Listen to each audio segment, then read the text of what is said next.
দিয়ে অন্তত শিখলাম।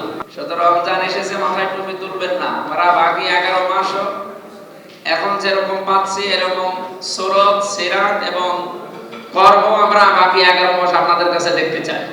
আমি একবার এই জায়গায় দাঁড়িয়ে আপনাদের সম্মানার্থে কোরআন এবং হাদিস আর বাস্তবতা দিয়ে কিছু কথা বলেছিলাম, কিন্তু আপনাদের ভেতরে কিছু মানুষ এই শব্দটাকে একটু ঘুরিয়ে পেঁচিয়ে, মানে শুধু বাংলাদেশ না বিশ্বের ভেতরে তোলপাড় তৈরি করে দিয়েছে। এই জন্য অনেক কিছু আপনাদের হাতে আছে। ওই কথাটা আল্লাহ কোরআনে কারিমে এভাবে জানিয়েছেন, ইয়া আইয়ুহাল্লাযীনা আমানু ইন জাআকুম ফাসিকুম বিনাবাইন ফাতাবায়্যানু আন তুসিবু কওমান বিজাহালাতিন ফাতুসবিহু আলা মা ফাআলতুম নাদিমিন। হে যারা ঈমানদার, যদি কোনো ফাসিক তোমাদের কাছে কোনো সংবাদ নিয়ে আসে তাহলে তোমরা তা যাচাই বাছাই করে না। এই আশঙ্কায় যে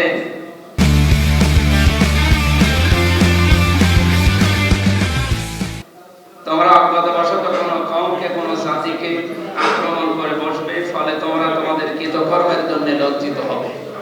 তাহলে সাংবাদিকতার যে মূল থিম এই আয়াতের ভেতরে কিন্তু আছে। সূরা হুজুরাতের 6 নম্বর আয়াত। আপনাদের এই কাজকে আমরা ছোটখাটো কাজ হিসাবে বিশেষ করে আমি দেখি না, আমি একটা মহান পেশা মনে করি। সংবাদ আল্লাহর পক্ষ থেকে যেগুলো এসেছিল রাসূলদের মাধ্যমে তাদেরকে নবী বলা হয়।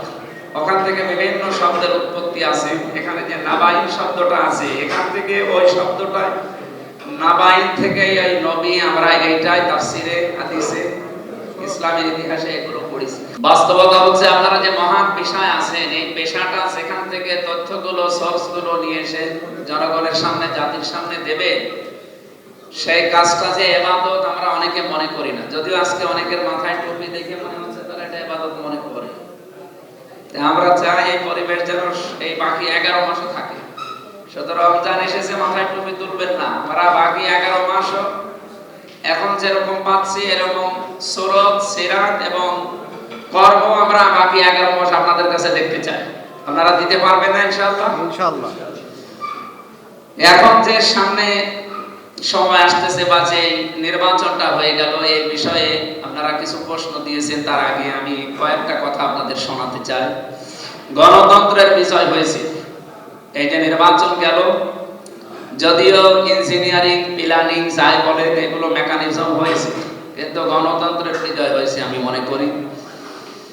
মানুষ ভোট দিতে পেরেছে অলরেডি। যদিও ভোট নিয়ে যা হয়েছে ওগুলো আমি বলতে চাই না এই ময়দানে, কিন্তু ভোট হয়েছে তো আলহামদুলিল্লাহ। আমার জীবনে তো আমি প্রথম ভোট দিলাম, কেমন করে দেওয়া লাগে তো জানতাম না, এবার দিয়ে অন্তত শিখলাম। আগামীতে ধারা যেন অব্যাহত থাকে, মানুষ তাদের পছন্দের প্রার্থী যারা, তাদেরকে ভোট দেওয়ার সুযোগ অন্তত এবার পেয়েছি।